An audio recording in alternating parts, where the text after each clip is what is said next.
You're listening to The Big Lift, the podcast of Web Trends Optimize, the CRO solution that enables marketers and developers to maximize the ROI on their digital properties.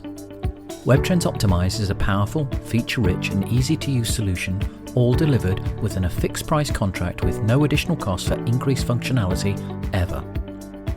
During these podcasts, we meet some of the key influencers within the marketing and conversion world to understand their roles and examine their challenges. Today, I'm talking to Jon Simmonds, CEO of social media and LinkedIn consultancy Rocket Science Digital. Social media plays a major part in how we communicate both personally and in business, but is often confusing with so many social media platforms. Jon gave up his life in the corporate world to specialise in delivering clarity around how businesses use social to their best advantage, and he has now become one of the few true subject matter experts.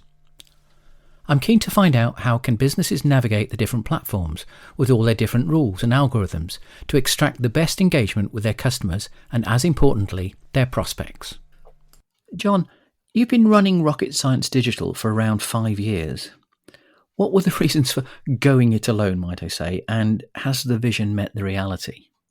Well, I've been working in corporates for many years, and really had come to discover that corporate life just wasn't my thing.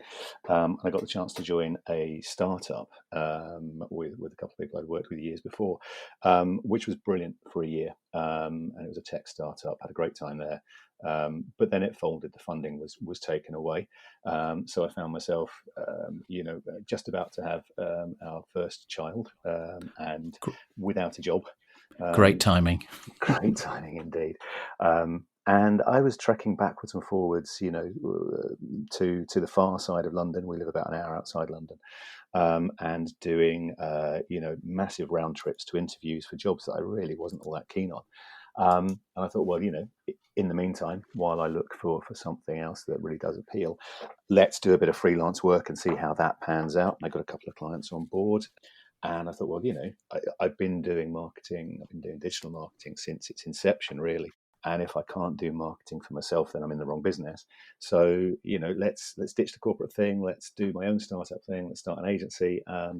And just to add a bit of extra stress to the mix, being out of work and having a child on the way, let's start a business.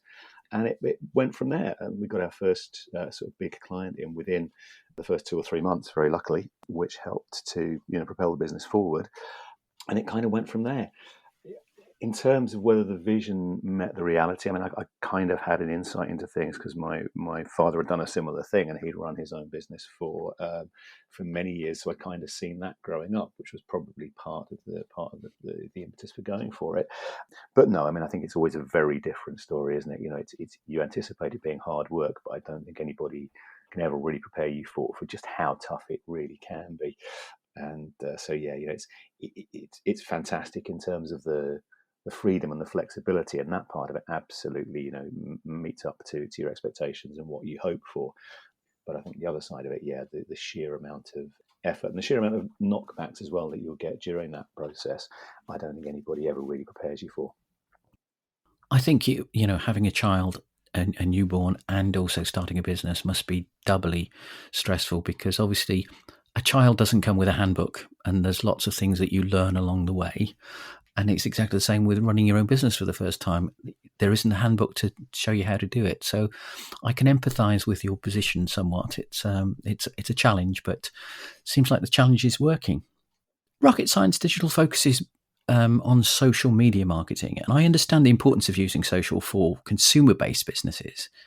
But could you tell me the compelling arguments of using social channels for B2B business? Absolutely. I mean, it's a common misconception still amongst a lot of B2B businesses that, I have had people turn around to me and say, well, we don't do social. Social first and foremost for B2B, it builds brand awareness, it builds visibility of your brand. And something that B2B businesses are, very belatedly coming to learn is that what works in B2C also works in B2B. So for the same reasons that B2C companies, use social so much.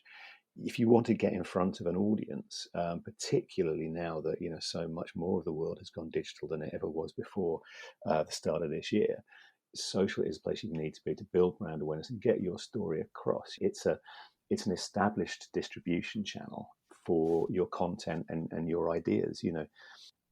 Everyone, within business is, I'd say everyone, the vast majority are on social media. So whether you're talking to CEOs, whether you're talking to CFOs, whether you're talking to buyers, whoever in that purchase cycle you're trying to talk to as a B2B business, they will be looking at social media. So it gives you that opportunity to get your content out to a broader audience. And I think what a lot of B2B businesses struggle with is, what should that content look like? So it's not so much that they don't see the benefits of social, it's they don't really understand how to use it properly.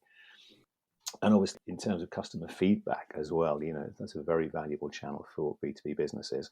Social tends to be underused by B2B as a customer feedback and social listening channel. So it allows you to keep in touch with your audience, with your customers. It allows you to have an extra customer service channel as well for servicing requirements, and it also helps you to understand what your competitors are doing, because there are a lot of companies out there doing B2B social media very successfully, and there are a lot of people out there who are already talking about your brand, your product, your service, and if you're not part of that conversation, you have no way of managing it and controlling it, and creating the conversions that you want to get further down the line. So there are many compelling reasons, and a lot of them, as I say, it's something almost 90% of purchase decisions are influenced by social media these days within B2B. So that's massive. If you're not there, you can be sure your competitors will be. So, and I'm playing devil's advocate here a little, that 90% of decisions that are being influenced by social media, I would say a high proportion of that was within B2C channel. No, that's with B2B. That's just B2B. Yeah, B2B decision makers. It's 80, I can't remember the exact figure, but 80 odd % of B2B purchase decisions are influenced at some point by social media. So that could be, obviously you should be tailoring your content to the different life stages of the buying journey. So whether that's someone discovering your brand on social media and then following up through other channels, or whether it's someone who's already aware of your brand or becomes aware of it through, offline channels or word of mouth or whatever, but then seeks out more information. And obviously, if you're looking at LinkedIn, so many of those customer journeys, at some point, people are looking at your business on LinkedIn for information. So yeah, it's a massive proportion of those decisions are influenced at some point by social media. But the content that's being delivered, so if I was to take a typical marketing department in B2B, they're creating content, exciting content all the time. And do you think it's relevant to put all that similar or same kind of content on social at the same time, or is there a kind of a latency or a spread out of social over a period of time? Yeah, I mean, it definitely needs to be spread out as part of a well thought out content strategy. If you think that if you take a piece of content and you put the same content out across all your channels at the same time, people are not looking at Twitter at the same time as LinkedIn, at the same time as Facebook, at the same time as Instagram. Okay, Instagram's tricky for businesses, but there are some doing it well. So you get that one hit, and the value of that content is it's very fleeting. Whereas if you put the content out across different channels in a staggered way, you're building a consistent story across your channels to people who are using those channels at the time, and you also should be tailoring that content to the channel. So the content that you put out on LinkedIn, for example, is going to differ somewhat from the content you're putting out, say, on Twitter. Now, when I say it differs, the themes will be the same, and hopefully everyone's planning out their campaign themes, and they've got campaigns that are going to last for, say, a quarter or 6 months. But the content itself needs to be tailored to the different channels. So that also needs to be part of your content strategy when you plan it out, to make sure that what you're putting out on each of the channels serves a specific purpose. So for Twitter, that's more likely to be brand awareness, and it's almost, we always think of Twitter as being a very good first step on the ladder because it's got such broad reach, and you're going to be speaking to so many people for brand awareness. And then the content that you put out, say, on LinkedIn, is going to again The themes will be the same, but the content itself and the way that content is structured and the goals of that content are going to be slightly different. LinkedIn, a better place, for example, for customer case studies, customer success stories, that sort of thing, downloadables, white papers, ebooks, things that are probably a little bit further on in the purchase journey. Don't throw everything across all your channels at the same time. Stagger it and plan it out as part of a concerted plan of action. Do you think that, and I used a phrase, social blindness, there's just so much content going out there on Twitter, on Instagram, on Facebook, etc., that people just don't see the content within the confines of, there is just so much coming out every day. It's like drinking from a fire hose. Would you say that was an accurate description? Absolutely, yeah. I think there is a real risk of that, and that's why your content needs to stand out. We all see people using the same old stock photography and the same old, particularly from the free stock sites, which are all very good, and that's fine. I've got nothing against those. But if you're just using the same thing everybody else is using, then absolutely it causes that blindness. And also, if what you're saying is not compelling enough, you see so many people sort of just talking about products, talking about services. You need to find an angle. You need to find what we call the heart of your content, which is where what you want to talk about overlaps with what your audience is interested in and what they care about. We've got one client at the moment who does this extremely well. They're an internal communications and training company, which in itself is not the most exciting thing, but they create very, very compelling graphic video content, and they tie that to causes that they really care about as a business. So you get great examples of what they do and how they deliver content for training, and the kind of content you will get if you work with them. It stands out from what everybody else is doing in the field because of the quality of it, but it also has a message. They're very aligned, for example, to environmental causes. So that gives them something else to talk about that's not just, hey, we're a training company, this is what we do, we deliver stuff. They get to talk in a way that shows you kind of who they are as a business. And that helps it to stand out. So you've got to look at the visuals you're using, you've got to look at the messages you're putting out, and you've got to look at really what your audience want to hear about and what they want to get engaged with in order to make that content stand out and avoid that blindness. Otherwise, you're just peddling the same thing as everybody else. So from what we've discussed so far, I see that you believe that social plays a major role rather than a supporting role. So how would you recommend a business use social to their best advantage as a major role?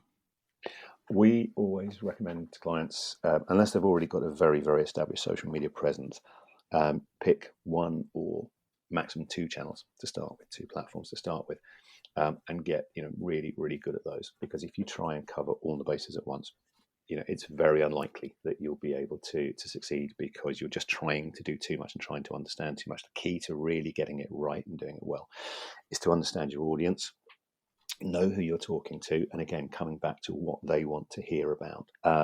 Understand what their pain points are, understand what their frustrations are, understand why they're looking for a solution, and what that, how you could be that solution.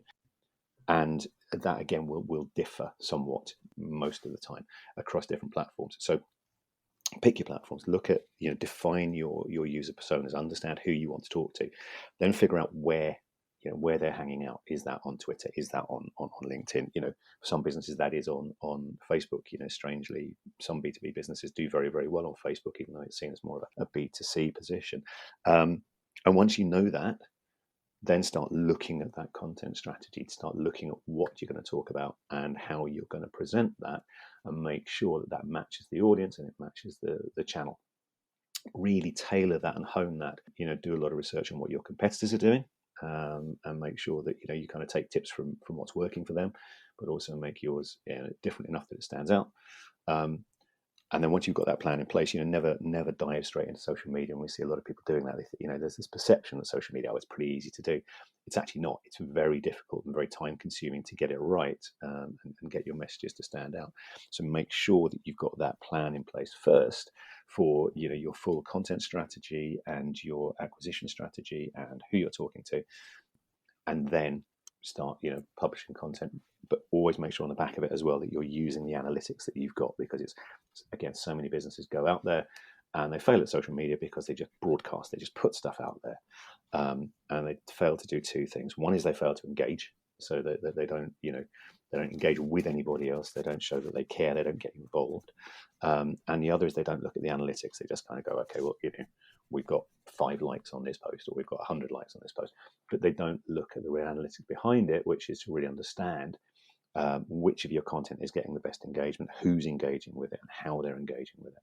So that needs to be included in your plan as well. It's all got to be specced out from the start. So it seems from what you've just said that understanding your audience is delivering the right content to the right people at the right time, which is very similar to what you would say for web and any other channel that you might be using. Are there any tools such as an A/B testing tool to measure the success of the content? Because it's kind of, you put a piece of content out there on a social channel and that goes to all of the people that might want to read it. There isn't the kind of the selection process other than in LinkedIn when you're using a targeted approach. So how do you know what's kind of working and not working, and do that rather than pushing stuff out, to be able to understand, am I putting the right content out in the first place that's going to be read? Is that just by looking backwards? There are numerous tools out there, and there are various schedulers, social media schedulers. There's Hootsuite, Sprout Social, Buffer. There's a plethora of them, and to varying degrees, they will all give you analytics. Some of them now are building in AI tools that will look at how your content is performing and suggest content for you. Suggest the time of day you should be posting, all these kind of variables. I'm not going to sit here and recommend any one above any other. They all do it in sort of different, as I say, to different degrees. Some more so, some less so. But there is also the manual process where you pull that data in and you sit down and you throw it into a spreadsheet and you just then build that dashboard manually.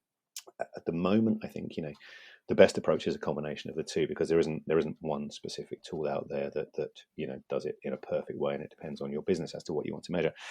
We create custom dashboards for clients, which is a combination of what we can pull from the native analytics within, say, Twitter or LinkedIn, what we pull from whichever scheduling tool we're using, and then what we can get from looking at the content, looking at the posts, and putting it all together in a spreadsheet. So to a degree, that's a time-consuming task. But if you want to get the best results out of your content, it needs to be done.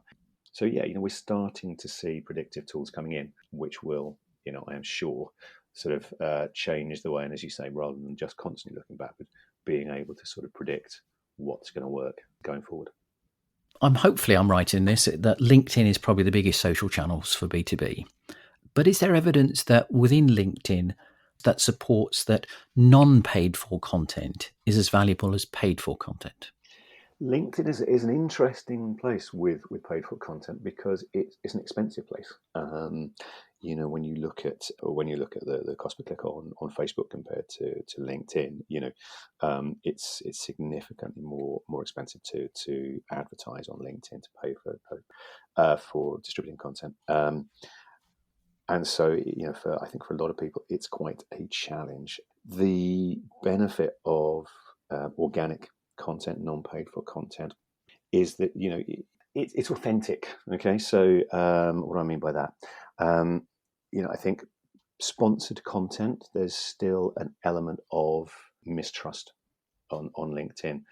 People want to engage with people, not businesses. Okay, and so where businesses are sponsoring posts, where they're putting out direct sponsored ads, yes, people engage with those, but you've got to really, really have something that's of huge value. Is how we see it. That in order for that content to work as well, when you're putting out the right kind of organic content from an individual within the business, it becomes more trusted. And it takes on, as long as that content is good and it starts getting engagement, it takes on more a life of its own. I would say that paid for content at the moment is still a supporting role on LinkedIn. And yes, it's valuable for reaching new eyes, because it is difficult to get organic reach. But the way we work that is that you focus on firstly an individual social media profile on LinkedIn, an individual profile to build connections, build trust, build credibility. You back that up with a company page potentially. Company page is very difficult things on LinkedIn, or can be, and you support that with paid content. So lead with organic, back it up with paid. So it's interesting you mentioned that people want to engage with other people rather than businesses. So would you recommend that each of your posts on your corporate channel, let's call it that way, is headlined by an individual? I would recommend you go the other way. Lead with the individual, and we've done this for a lot of clients. We've tested a lot of approaches. Unless you already have a massive following, and there are businesses, don't get me wrong, I'm not saying company pages never work, because of course some are very successful. For most businesses, what you'll find is that if your CEO, your head of marketing, whoever it is that you decide is going to be the figurehead within that business, is the lead profile, is the lead poster, that will get a lot more engagement. Those posts can then be shared to the company page, because again, you're showing, people buy from people. That's been around for ages, isn't it? But that's still very, very true, and it's true in social media. People engage with people, they connect with people, they trust people, and they buy from people. Once you can share those posts to the company page, you're showing some of the faces behind the business on the company page, which builds, again, more credibility. Of course, you can post natively to the company page as well throughout this, and that's the company page is a good place to showcase products and services, that kind of stuff. So taking more of a business-focused approach as opposed to the kind of very personal approach we were talking about earlier. But yeah, we would always recommend that you have one or two individuals within the business.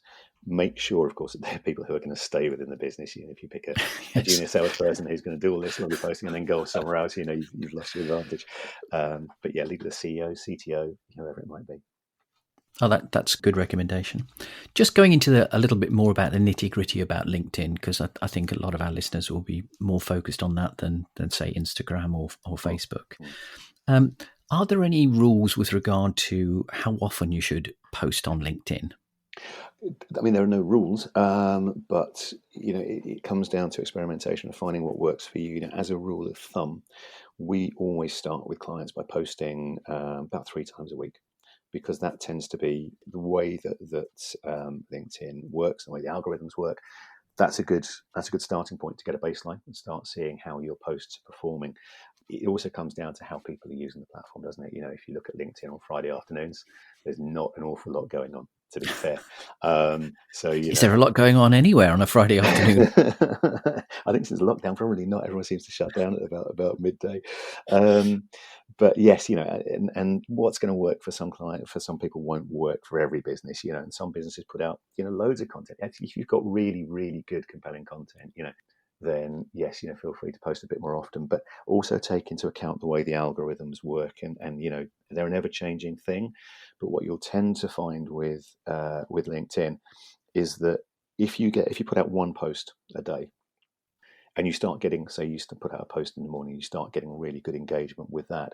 If you put out a second post later in the day, then the algorithm doesn't really take so much notice of that, because it's already looking at your first post, it's looking at the engagement and the content, the comments and the likes that you're getting on that, and it tends to sort of skip over the second one. So it's great if you have an extra piece of information to share, but your main posting schedule, probably you don't really want to be doing more than once a day on LinkedIn, and generally pick the days that work, and that comes down to the individual business and what sort of content you're putting out. But start with 3, and then we always kind of then experiment from there. And you talked earlier about compelling content, and I think there's a difference between what a business might see as compelling versus what a reader might see as compelling. So trying to be able to navigate that balance of promotion versus engagement versus both together, engagement and promotion, is always very difficult. Is there a recipe for the right mix of content on LinkedIn? There are a couple of recipes, actually, and we tend to work with a couple of ratios. One is sort of 80-20, And the other is, well, there's also 70-20-10, there's 60-20-20. Sounds a bit, scientific, but basically, again, it varies depending on your business. But the majority of that content, whether it's 60% or 80%, should be non-promotional. It should be value-added content. It should be solving problems. It should be looking at the headaches and the frustrations that your potential customers have and providing solutions to those, giving them information that will help them get through those, giving them, sharing content that offers insights into, the challenges they're facing. That should be the bulk, whether that's your 60% or your 80%. Another, depending on which the formula you use, another 10-20% should really be thought leadership content. So that's sharing other people's content, that's sharing links to reputable articles from other online publications, that sort of thing, that talk about the industry, that talk about the business, that talk about the areas of interest to your customers, because that then shows that you've got your finger on the pulse. It's not all about your solutions. It shows what's going on in the industry. And then that final 10-15% is the direct promotional stuff. That's where you say, okay, this is what we do, and this is a white paper that shows you how it's going to help you, or this is where you download our free trial, or whatever it is. So roughly one of those, and as I say, there's no magic formula for it, but if you work with those kind of ratios to see what works for your business, you will then find out, you'll rapidly start to see how your engagement changes, and you can stick to the formula that works for you. In terms of the actual mix of the content itself, don't just stick to text posts with a photo. Use video. Video is absolutely brilliant on LinkedIn. Interestingly, video has tailed off a little bit because during lockdown, everybody started doing video. There's a big drain on the network. LinkedIn could see everyone's going to fall over. So they started sort of, unofficially, they started throttling back some of the visibility of video content. But where video is really, really good still is for conversion. So you'll find that probably, generally, we see that video posts are no longer necessarily the leaders in engagement. They don't necessarily get the most views because LinkedIn has sort of a threshold. You have to watch the video for a certain length of time before it's counted as a view. But they're very, very successful at driving conversion because, you've got an opportunity to talk as an individual to other individuals out there who are in your target audience. So include video, include posts with and without images. There's this, there is this feeling that on social media, you've always got to have an image. LinkedIn, interestingly, you can get very, very good results with a straightforward text post, precisely because it looks a bit different to a lot of the other posts. If it hasn't got an image, suddenly it's standing out, and you've got a block of, not a block of text because hopefully you're structuring your content in an F shape or however else you want to do it to make it more readable. But you've got a post that stands out from the rest because it looks slightly different. And also use downloadables. So one thing that we do for ourselves is we put out quite a lot of short guides and how-tos. You can post those natively on LinkedIn, and those again give you that kind of carousel swipe effect. So mix up your content types as well. And again, what the correct mix for that is, you have to test and see what resonates with your audience, and then iterate as you go on. So you mentioned things like video in there as having been particularly successful for conversion. Do LinkedIn penalise for off-page links? So in other words, you've got a video, but it's only 2 or 3 minutes long, and you've got a real 10-minute, 15-minute video somewhere else, and you put an off-page link at the top of it embedded into the content above the video itself. Is that penalised? That's a great question. It used to be, yes. There's evidence at the moment that suggests that it isn't anymore. So yeah, it very much used to be that if you put a link in your post away from LinkedIn, LinkedIn want to keep people on their platform, and they would penalise the visibility of that content. Over the last 3-4 weeks, we've been testing this out, as have a number of other people whose research we've been looking at, and it very much looks as though LinkedIn has stopped doing that now, and we're seeing a big difference in posts that have links in. It's still not definitive, but they seem to have stopped doing it, which is great news. Just moving on to Twitter now, I feel that many people see Twitter as a Marmite. you either like it or you don't like it. There's very few people that sit there and say, "Oh, I'm ambivalent." It really doesn't make that much difference. I once heard a consumer psychologist describe it as a place where people vent their frustrations. How do the majority of your clients use it, and do they see a return on investment from it? Twitter very much is Marmite. We've talked about that in blog posts before, using exactly that phrase. There's very little middle ground. I very rarely meet somebody who says, oh, "Yeah, I don't mind Twitter." You're quite right when you say people love it or hate it. I'm going to be very, very honest and say I think it's very hard to prove return on investment from Twitter. Okay. This is one reason that you need to be very hot on the analytics and make sure that everything that you do on Twitter is tagged using Google Analytics or whatever you prefer, so that you can track it through to actual results. Twitter, as I mentioned earlier, it's a very good first rung on the ladder. It's a great place for reach. It's a great place to get seen, and it's a great place to put out content that moves very rapidly. And to keep putting out, it's a great place for teaser content, for example, coming back to teasers, and snippets of information.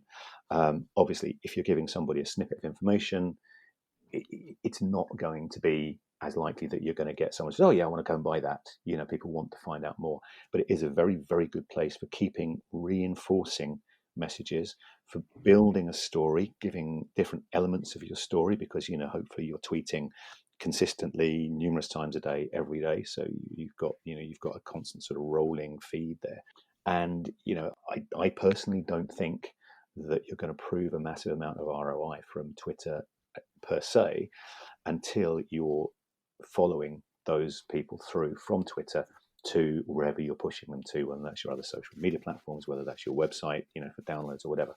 And you have to be able to understand that full path. But what it is really good for is visibility. And obviously, the more people within your relevant target audience who are seeing your content, the more likely you are to get a return on that investment, although it's probably going to be further down the line. A number of years ago, I was working for another employer, and we employed community managers, which were basically people who sat and monitored Hootsuite, TweetDeck, etc., for opportunities for being able to start an engagement process. Has that kind of individual or that type of job description moved away, or has it become more prevalent? I think it's evolved into part of what a social media manager will do. I mentioned earlier, social media done well, it's not about broadcasting, it's all about engagement. And I know for a fact that the social media managers on our team, part of their remit is to do that engagement. There's content creation, there's content distribution, there's hashtag research, all that kind of stuff that goes into getting the content ready to go out. But it's very much part of a social media manager's remit, or should be, to make sure they're doing what used to be called community engagement, going out and identifying, started identifying individuals and businesses to follow your targets, finding the ones that you want to follow you back, doing that engagement, commenting, and making sure that you're appearing and you're sharing the love for other people as well. So I think the job title has changed. I think it's been assimilated into other roles, but it's it's such an important part. It's the most important part in many ways of any social media platform and interaction. Almost in conclusion, I can't ask somebody who's so deeply involved in the social aspect of communication about Microsoft acquiring TikTok, or at least the Western Europe, USA part of TikTok. What's your views on that? It's a fascinating story, isn't it? It's a very interesting one to watch as it goes forward. TikTok so far, very much, very, very firmly in the B2C area, and people are talking about, how can B2B start using TikTok effectively. Now, you can be absolutely sure that if anybody knows about B2B marketing as well as B2C, then it's Microsoft, because they very much have straddled that divide for a long time. Obviously their machines are sold B2C, but they've got massive B2B involvement in so many parts of their business. Will TikTok ever become a channel for B2B marketers? I'm going to stick my neck out and say that it's probably not going to be mainstream. But in the same way as we now see, some B2B businesses doing very good things on Instagram, there will be those that find ways to use TikTok to their advantage. I think it's still, there's still a long way to go with that, but there will be very creative businesses out there who find a way to do it. And as I say, I think the acquisition by Microsoft is probably, if anything, going to accelerate that. John, it's been an interesting chat, and I think I've learned a little bit more about social along the way, which is always good for my own education. But thank you very much for your time, and I'll look with interest with regard to how Microsoft acquires TikTok, if it eventually does. But once again, thanks for your time. Thank you very much for the opportunity. It's been an absolute pleasure, John.